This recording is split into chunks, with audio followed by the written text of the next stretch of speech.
Toys, almost by definition, are supposed to be safe. Heck, they're meant for kids. And most of them are used without adult supervision. So parents need to be safe in the knowledge that a kid's toy isn't going to, let's say, explode unexpectedly, or give you cancer, or try to devour you. But sometimes a toy hits the market that hasn't been as well tested as it should be, and proves to be more than a little dangerous. You go stand down there! I'm Nostalgic Nick for Do You Remember, and today we're going to be diving headfirst into some of the most dangerous toys of all time. For this list, we only included toys that weren't invented to be dangerous. In other words, no firecrackers or BB guns. If you enjoy our toy chest of wonders, please hit that thumbs up button for us, and subscribe to the channel so you never miss a memory. But now, let's go play with some danger. Austin Magic Pistol.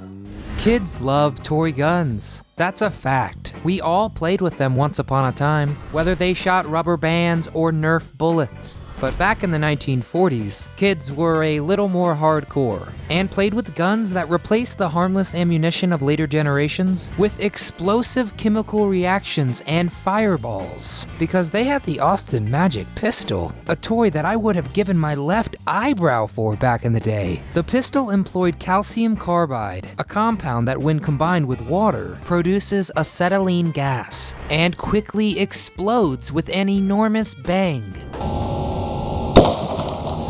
Sounds safe for kids, right? I mean, water? Where would you run into that? Even when functioning correctly, these guns often resulted in injury, as sparks would shoot off the back, scorching the hand of the unfortunate gunman or gun child. And of course the guns rarely worked correctly. They were made of cheap plastic that was liable to rupture when firing, resulting in burns and even blindness in countless children. Fortunately, the Austin Magic Pistol wasn't on the market long before outraged parents demanded its recall. And good luck finding one today. Due to their propensity to explode, the Magic Pistol is now an extremely rare collector's item.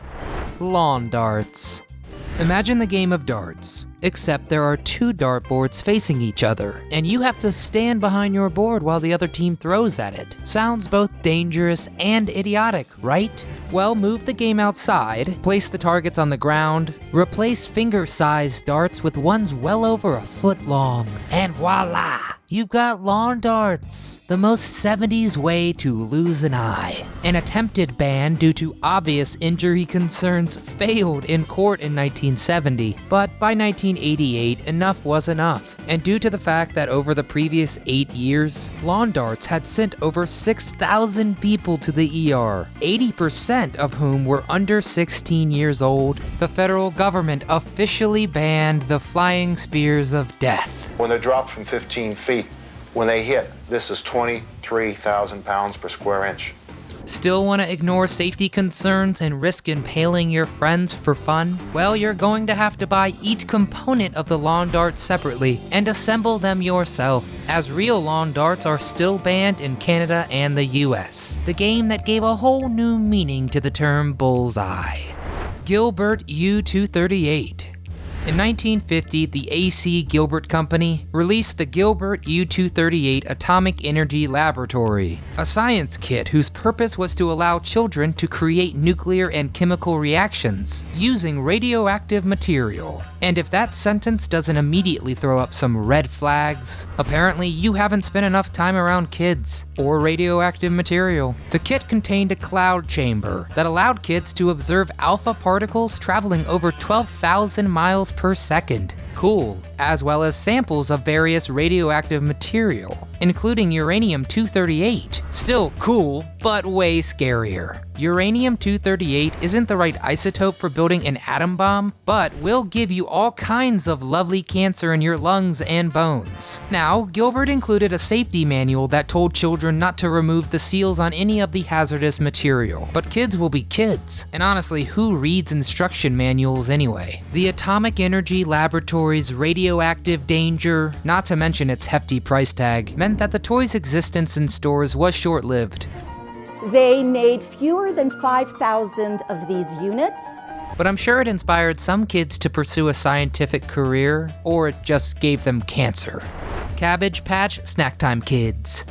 Everyone remembers Cabbage Patch Kids. The adorable cloth dolls dominated the toy scene in the 80s, but there was a darker side to these vegetative toys. In 1996, Cabbage Patch released a new line named the Snack Time Kids, in which the doll would mechanically eat small plastic snacks that would then magically appear in their backpack. Sounds cool, dolls that actually eat. Kids will love this innovation that brings their toys one step closer to real life, except that the doll used two metal rollers to ingest the food. Rollers that only went one way and wouldn't stop once started. Did I mention that the doll's snacks were roughly the size and shape of a child's finger? You see where this is going. All the children gleefully unwrapping the doll at Christmas were blissfully unaware that they themselves were the snacks that would be served up at snack time. The piece of hair got into the doll's mouth and it started going up. After multiple reports of kids' fingers and hair being gobbled down by the insatiably gluttonous Cabbage Patch doll, the whole line was voluntarily removed from the market in early 1997, not quite a year after first being released.